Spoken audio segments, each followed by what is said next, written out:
आज हम हर रात्रि और शिवरात्रि के विषय में हम सतीसर परिवार से इस विषय में कुछ जानना चाहेंगे और हमारे जो समस्त दर्शक विश्व भर में हैं तो कम से कम वो भी जान लेंगे कि हर रात्रि और शिवरात्रि का महत्व क्या है। श्री पंडित जी, आप बताएं कि इस बारे में, हर रात्रि के बारे में और शिवरात्रि के बारे में आप इसमें थोड़ा सा हमें ज्ञान दे दीजिए। हर रात्रि पर आप कुछ बातें कहने से पहले हम परम गुरु का, परम गणेश जी का ध्यान करते हैं। ओम श्री गणेशाय नमः। ओम श्री परम गुरुवे नमः। वंदे भाल सफाटिक सदृशम कुंतालो उलसित शिवक्तो अक्त्रम दिव्या कल्पे नववर्ण मणिमये किंकिनी न पुराधे दीप्ताकारं विशदवसनं सुप्रश्नं त्रिनेत्रं हस्ताभजभयां वटुकमनिशं शूलदण्डो ददानं सात्विकं ध्यानम् आख्यम् अपमृत्यु निवारणम् आयुरारोग्यं जननं परव फल प्रदान। ये फल, ये जो उत्सव है वटुक भैरव के इस सात्विक ध्यान से ये मणि मंडित हो जाता है। हर रात्रि जो है हमारे कश्मीर में ये 5 रात्रियों में से एक रात्रि है। हर रात्रि के विषय में कहते हैं काल रात्रि, हर रात्रि, शिवरात्रि, रानी रात्रि और महारात्रि। ये पंचरात्रि प्रकृतिता है। ये 5 रात्रियां जो हैं यही कीर्ति को बढ़ाने वाली है और इन्हीं 5 रात्रियों में शिव के सात्विक स्वरूप को और शिव के सबसे पहले स्वरूप का ध्यान करना चाहिए। हर रात्रि एक व्रत नहीं है, हर रात्रि उत्सव है। किसका उत्सव है? हर रात्रि है उत्सव उस उत्सव का जहां पर शिव स्वयं पहली बार आकार रूप में परिणित हो जाते हैं। कहते हैं ब्रह्मा और विष्णु के बीच में एक वार्तालाप होता है जहां पर ब्रह्मा और विष्णु ये सोचते हैं कि उनका उद्गम स्थान और उद्गम जो जड़ है वो कहां से है। तो तब उन दोनों के बीच में एक महाज्वाला प्रज्वलित हो जाती है। वो ज्वाला लिंग नहीं होती है, उसके साथ कोई प्रणाली नहीं होती है, वो स्तंभ होता है जैसे कोई पिलर होता है। तो उस ज्वाला स्तंभ के वो उनके बीच में आ जाती है वो ज्वाला स्तंभ, जिसका कोई न तो थोर होता है न कोई बाउंड्री होती है। तब श्री विष्णु भगवान और श्री ब्रह्मा जी दोनों एक दूसरे के साथ निर्णय करते हैं कि दोनों एक ऊपर और एक नीचे जमीन में इसकी थाह देखेंगे कि कहाँ तक है ये सारा ज्वालालिंग। पर दोनों बहुत देर तक इसको ढूंढते रहते हैं। एक विष्णु जी तो पताल में जाते हैं ढूंढने के लिए, छोर इसकी जड़, और ऊपर इसकी छोर दूसरा देखने के लिए ब्रह्मा जी जाते हैं ऊपर आकाश मार्ग में। कुछ देर बाद दोनों लौट के आ जाते हैं। जब इनका कुछ पता नहीं चलता है, इसकी कोई थाह नहीं मिल पाती है इनको, तब वे इसी लिंग का एक स्तवन करते हैं। इसी ज्वाला जो स्तंभ होता है इसका स्तवन करते हैं। कहते हैं उस समय ये ज्वाला लिंग फट पड़ता है और उसमें से हमारा स्वच्छंद भैरव प्रकट हो जाता है। क्योंकि ये जो ज्वाला स्तंभ होता है ये इतना बाउंड्रीलेस होता है, अपार सीमा रहित होता है। इस कारण कश्मीरी भाषा में इसको सुन मीन्स जिसका कोई था न हो, जिसकी कोई सीमा न हो, इसलिए इसको स्वर्ण पुतल कहते हैं। एक फिगर, एक पुतल, एक मूर्ति, वो जो बहुत ही सीमा रहित हो, जिसकी कोई सीमा निर्णय न की गई हो। इसी कारण ये जो हमारा हर रात्रि है ये पर्व मनाया जाता है। जो स्वच्छंद भैरव आपने कहा है, इसके 5 मुख क्या है? ये स्वच्छंद भैरव जो है ये शिव का प्राकट्य है पहला प्राकट्य है, और इसी प्राकट्य को मनाने के लिए हम कोई व्रत नहीं रखते हैं, हम उत्सव रखते हैं, हम इसको मनाते हैं। और तब तक खाली पूजक व्रत रखता है जब तक भोग इस वटुक भैरव के चरणों में नहीं अर्पण किया जाता है। इसके जो 5 मुख्य है, ये क्रमशः सृष्टि, स्थिति, संहार, अनुग्रह और लय को के द्योतक है। कहते हैं इसी समय परम माया भगवती अपने दोनों बच्चों वटुक भैरव, जिसका एक का नाम वटुक होता है और दूसरे का नाम होता है राम। वटुक को हमारे संस्कृत भाषा में और जो भी पूजा करते हैं उसमें उसका भोग लगता है विश्वक्सेन इत्यादि के नाम से। विश्वक्सेन ही ईशान कोण पर बैठते हैं, उसको हम वटुक भी कहते हैं। तो उस दिन माता अन्य योगिनियों के साथ और अन्य भूत प्रेतों के साथ सभी जन, विश्व के सभी जन, चाहे वो जलज हो, उद्बीजज हो, स्वदेज हो या अंडज हो, चारों प्रकार की जो प्राणी है वो सभी इस वटुक भैरव के दर्शन हेतु आते हैं और फिर इसका एक उत्सव मनाते हैं। कहते हैं ये वटुक भैरव सायंकाल में अवतीर्ण हुए थे, और जिस समय ये अग्निस्तंभ में प्रकट हुए, ये इतना पावरफुल, इतना तेजवान था ये अग्निस्तंभ कि कई लोगों ने इसको उस समय पूजा करना उचित नहीं समझा। कहते हैं क्रमशः जब ये अग्निस्तंभ शांत होने लगा अर्धरात्रि के समय, तब जाकर लोगों ने इसकी पूजा शुरू की। इसी कारण बहुत सारे जन इसकी पूजा सायंकाल से लेकर कई जन अर्धरात्रि तक करते हैं। तो कई जन तो सायंकाल में ही बैठते हैं और अर्धरात्रि तक इसका पूजन किया करते हैं। पंडित जी, ये जो हर रात्रि है वो त्रयोदशी के बदले किसी वक्त द्वादशी में क्यों मनाते हैं? जी, निशाहरस्य साघेया कृत फल अतुल फले समः, अर्थात यदि द्वादशी के अर्धरात्रि से पूर्व त्रयोदशी का प्रवेश हो। क्योंकि अभी हमने ये कहा है कि ये पर्व जो है ये अर्धरात्रि पर्यंत पर्व है। स्वयं शिव अपने पहले स्वरूप स्वच्छंद भैरव के रूप में अर्धरात्रि को प्रकट्य हुए थे। तो कहते हैं जिस समय भी त्रयोदशी पूरे अर्धरात्रि में, पूरी रात्रि में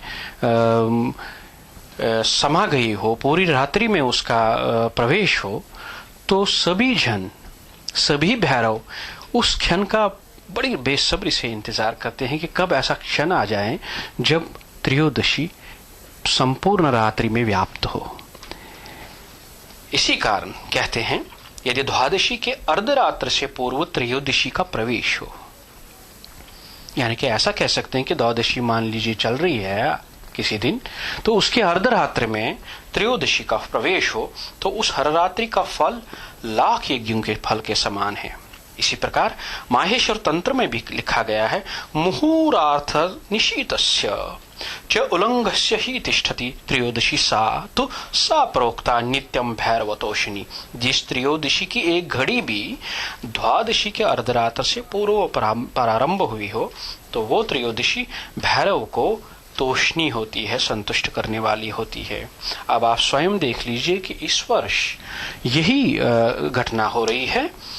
ठीक 26 तारीख यानी कि द्वादशी की रात्रि, अर्धरात्रि में नहीं, अर्धरात्रि से भी 2 घंटे पहले त्रयोदशी का प्रवेश द्वादशी में हो रहा है, यानी कि सायं के 11 बजे के आसपास त्रयोदशी का प्रवेश हो रहा है। यहाँ तो हम कह रहे हैं एक घड़ी भी, और यहाँ हमारे पास 2 घंटे पहले त्रयोदशी का प्रवेश हो रहा और पूरी रात्रि में व्याप्त है।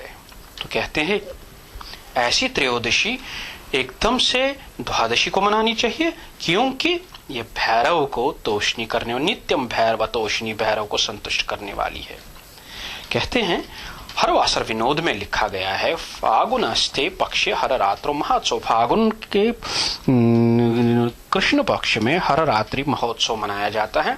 ऐसा नहीं है कि शिवरात्रि और हर रात्रि एक ही है। हर रात्रि और शिवरात्रि में पहले से ही एक रखा गया है निर्णय कि हर रात्रि एक भिन्न प्रकार का उत्सव है और शिवरात्रि भिन्न प्रकार का उत्सव है। संध्याद्वये समाशिलिष्टे बास्वता या त्रयोदशी निशा लिंगित तबूतेषु सापम मिश्रा बुधे कहते हैं, वो त्रयोदशी दूसरे दिन में प्रवेश कर जाती है जिस दिन वो दो संध्याओं का मिलन करती है। प्रातः इस कारण जिस दिन त्रयोदशी दोनों संध्याओं को व्याप्त करती हो, अर्थात प्रातः संध्या को भी और सायं संध्या को भी व्याप्त करती हो, तो उस अवस्था में भी ऐसे पर्व त्रयोदशी के द्वादशी के दिन ही मनानी चाहिए। क्यों? क्योंकि संध्या द्वय समाश्लेष, दो संध्याओं का समापन हो रहा है। इसी प्रकार यदि द्वादशी पूर्व हो, जिसको प्रविष्टि बोलते हैं, और त्रयोदशी भी पूर्व हो, प्रविष्टि हो, तब भी द्वादशी के दिन ये मनाना चाहिए।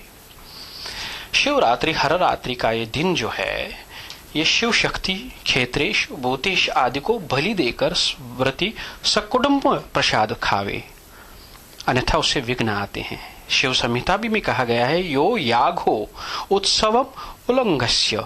या ध्यान रहे, हमारे लिए ये याग है, यज्ञ है। किनके द्वारा किया हुआ याग?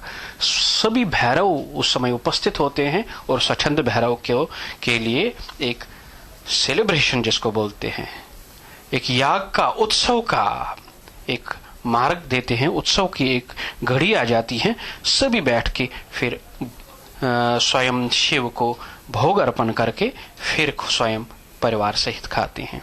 इसी कारण यहाँ कई मित्र आज ऐसा कह रहे थे कि प्रदोष का व्रत है। इस बारे में कुछ कहना चाहूंगा आपसे। प्रदोष क्या है? प्रदोषा रजनी मुखम।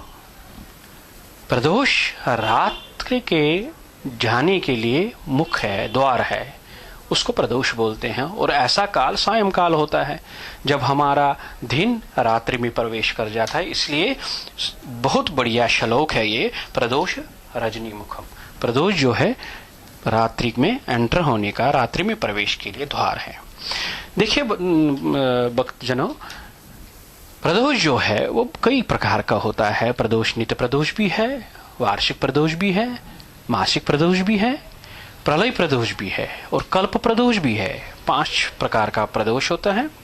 और प्रदोष व्रत में ऐसा नियमित है कि प्रदोष व्रत जो धारण करता है ये सारा परिवार धारण कर सकता है। और प्रदोष व्रत हर एक मास में धारण किया जा सकता है। और कई लोग तो सायंकाल में प्रदोष काल में एक विशेष पूजा का भी अर्चना कर रखते हैं।